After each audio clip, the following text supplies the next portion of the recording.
it is unlikely that the war will continue until 2026. The Kremlin expects to wind down the so-called special operation this year. This was stated by retired FSB colonel and political emigrant Gennady Gudkov. According to the politician, the Russian army command and representatives of the military industry support the war and want it to continue, but the economic bloc of the Russian leadership is in favour of a speedy end to the aggression. A lot of officials don't want war. They understand that a war of attrition is beyond their capabilities. The Soviet Union overextended itself, and it was tougher than Russia. The economic bloc doesn't want war because the financial system will collapse, Gudkov said. According to him, the Kremlin is aware of the risks of prolonging the aggression and plans to curtail it in the near future. Based on what happened a few months ago, it seems that the Kremlin made a basic decision that we would not fight until 2025. After 2025, it is not safe to fight because negative trends will increase, which could ruin the entire system. Maybe something has changed now. Maybe they decided to look into 2026, but they considered 2025 to be the last year in which Putin's Russia could fight, the oppositionist said. Recently, US Institute for the Study of War, ISW, said that senior Russian security officials seem to assess that Russia needs to intensify its war against Ukraine rather than seek a negotiated exit. They are not ready to give up the war because of heavy losses.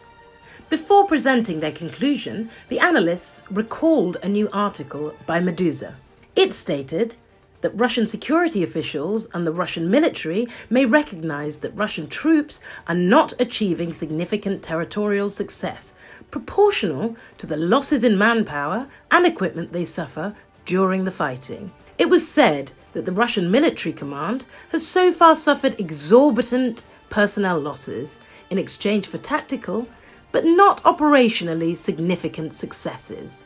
In turn, Russian dictator Vladimir Putin's theory of victory is based on accepting such losses as long as the Russians continue to advance on Ukrainian territory.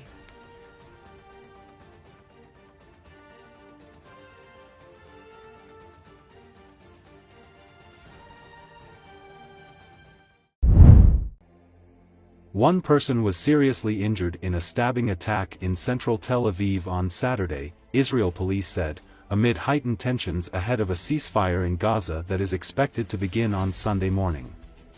A passerby shot the attacker who was in critical condition, according to Magen David Adam, Israel's emergency rescue services. According to Associated Press, police did not identify the attacker but believe the attack was nationalistically motivated. Palestinians have carried out scores of shooting, stabbing and car-ramming attacks against Israelis across Israel and the occupied West Bank, especially during the past 15 months of the Israel-Hamas war in Gaza. Israel has launched near-nightly military raids across the territory that frequently trigger gun battle with militants. There has also been a sharp rise in attacks on Palestinians by Israeli settlers, leading the United States to impose sanctions. The attack comes after Houthi rebels launched 2 missiles towards Israel on Saturday.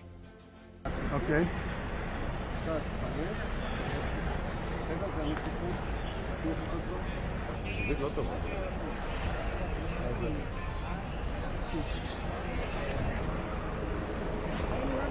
כולם מחכים לו, לא יודע, יש כולם ואמרו לו...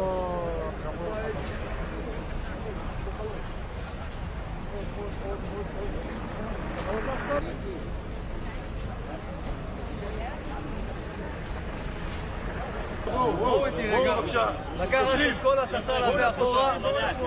חבר'ה, תעבור רק לססל ה... תפתח רוורס על האוטובוס רגע. יש לך דברים קשורים לפה, זה לא בעיה שלנו, לא בעיה שלנו. תן לו.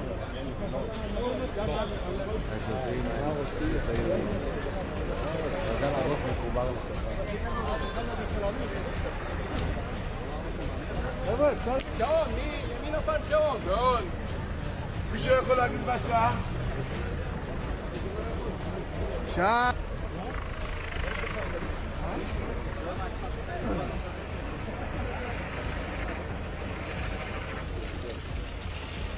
תומר, זוז טיפה בבקשה, אנחנו בלעד. רגע אחי, טיפה להתכופף. אני חייב לצאת החוצה. חייב לצאת, סניור.